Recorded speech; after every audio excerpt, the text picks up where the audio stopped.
Production of Swan Song is supported by viewers like you. Thank you.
With only 2 games left to go in 1999, we've made it to the first driving game on the system.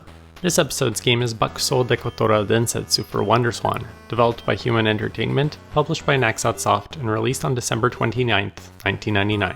Bakusou Dekotora Densetsu, whose official translated title is Art Truck Battle, is a series of racing games that originated on the PlayStation revolving around Dekotora, or decoration trucks. Extravagant trucks decorated with a ton of lights, wild paint jobs, and lots of reflective metal parts. Dekotora were around since the 1970s, but they only entered mainstream consciousness in Japan when Toei released a series of action comedy films called Truck Yaro from 1975 to 1979, featuring 2 truckers traveling around Japan in these highly decorated trucks. These can be considered the ancestor of the modern-day Itasha, cars decorated with illustrations of one's favorite anime or game character. If Western gamers are familiar with Dekotora at all, I think we can attribute it to their presence in the Pit Stop 109 stage, which was featured in Street Fighter Cross Tekken, and subsequently Ultra Street Fighter 4. While this series never did make it officially out of Japan, I've heard that pirated copies of the PlayStation games in the series were in heavy circulation throughout Brazil and Southeast Asia, and the gamers in those regions are quite nostalgic for it. A great reference point for this game is Square's Racing Lagoon, released on PlayStation just a few months earlier in June of 1999. Racing Lagoon is a street racing themed RPG with races instead of traditional combat. Defeating opponents in races would award you parts of their cars and money with which you could further customize your car. This is effectively what Bakusou Dekotora Densetsu does here, but with far less player agency. The core game loop consists of picking a delivery to make, whether it's magazines, clothing, fresh tuna, or whatever other job happens to be available at the city you're in. This puts a destination marker on your map of Japan, and your journey to that destination will consist of a race against another truck driver. Winning the race will award you with customization parts for your truck, as well as BP, the currency used in the game to buy parts at the shop or tune your truck. Losing the race only gets you a tiny amount of BP instead.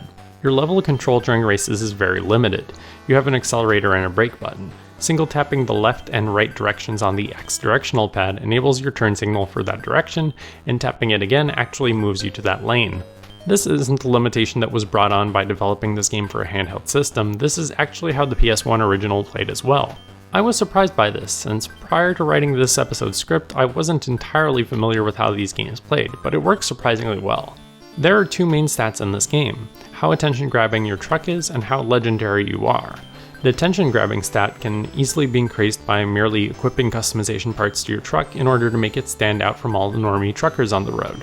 There are 237 customizable parts to collect throughout this game, and surprisingly, many of them are also visually reflected during races, as well as in the garage view at different camera angles. As far as I can tell, the attention-grabbing stat widens the pool of different truckers you can be challenged by between major cities, as they can more easily distinguish you from the normies who are simply interested in doing their job. Your legendary status increases as you win races, and serves as a threshold for various story-related events. One strange thing you'll notice throughout all this footage is how oddly the screen real estate is being used outside of races, almost leading to the impression that this could be a Game Boy port. You'll be surprised to hear that actually it's the other way around. The WonderSwan version came out in late 1999, whereas the Game Boy Color sequel, Bakusou Dekotora Densetsu GB Special, would come out in July of 2000. It seems as though Human was already aware that they wanted to ship a Game Boy version later, and when designing a handheld-friendly version of the game, they intentionally designed the UI outside of races to be as close as possible to a one-size-fits-all solution. Most of the Game Boy Color version's assets are directly reused from the WonderSwan version, but were simply colorized, and they look pretty great to be honest. I can't understate just how impressive this game is. Put yourself back into your 1999 shoes for a second and think about it. Handheld systems were so limited at this point that it was genuinely challenging to make a compelling racing game for those systems, let alone one with some kind of fleshed out progression system. That's why it's so shocking that this game came out a year after the PS1 original and essentially offered a faithful recreation of it with almost everything intact. You wouldn't really come across another racing game this compelling and feature-rich on a handheld until the Game Boy Advance 2 years later. It's absolutely wild, and it's a pretty neat way to kill a couple hours if you're bored and don't know what to do.